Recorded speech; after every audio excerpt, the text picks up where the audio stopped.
8ویں صدی عیسوی کا زمانہ اسلامی خلافت اموی دور میں وسعت اختیار کر چکی تھی۔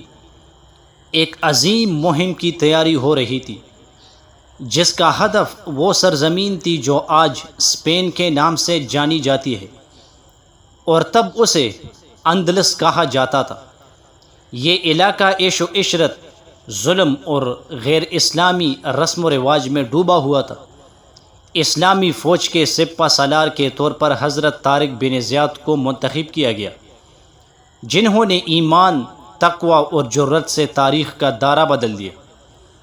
جب حضرت طارق بن زیاد 711 میں جبل طارق پر اترے، جو بعد میں انہی کے نام سے مشہور ہوا، تو ان کے ساتھ صرف 7000 فوجی تھے، جبکہ ان کے مقابلے میں اسپین کا بادشاہ رودرک 1,00,000 سے زائد فوج لے کر آیا۔ طارق بن زیاد نے اپنے سپاہیوں کو ایک تاریخی خطبہ دیا: اے لوگو، تمہارے پیچھے سمندر ہے اور سامنے دشمن۔ اب کوئی واپسی کا راستہ نہیں، بس ایک ہی راستہ ہے اور وہ دشمن کو شکست دینا ہے۔ اس خطبے کے بعد حضرت طارق نے تمام کشتیوں کو آگ لگا دی تاکہ فوج کے دل میں واپسی کا خیال بھی نہ آئے۔ یہ عمل اس بات کی علامت تھا کہ وہ صرف اللہ پر بھروسہ کر کے آئے ہیں۔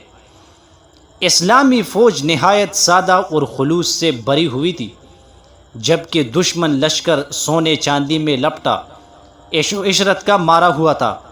طارق بن زیاد نے اپنے سپاہیوں سے کہا: اللہ کی مدد سے ہم غالب آئیں گے اگر ہمارے نیت خالص ہو۔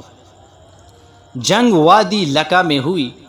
یہ ایک نہایت سخت معرکہ تھا جس میں دشمن کی کثرت اور ساز و سامان کے باوجود طارق کی فوج نے بہادری سے لڑائی کی۔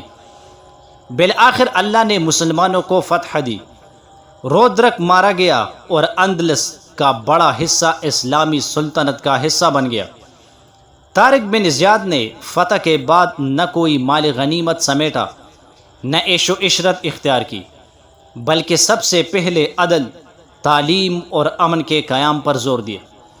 اسلامی حکومت نے اندلس میں مدارس، مساجد اور کتب خانے قائم کیے۔ وہاں کے لوگوں نے اسلامی تہذیب سے متاثر ہو کر دلی محبت کا اظہار کیا۔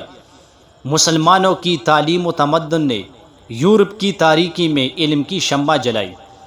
حضرت طارق بن زیاد صرف ایک فاتح نہیں تھے، بلکہ تاریخ اسلام کے وہ چراغ تھے جنہوں نے جہالت کے اندھیرے میں علم، عدل اور تقوی کی روشنی پلائی۔ ان کی کہانی ہمیں یہ سکھاتی ہے کہ اللہ پر یقین، خالص نیت اور جرأت سے دنیا کی بڑی بڑی رکاوٹیں عبور کی جا سکتی ہے۔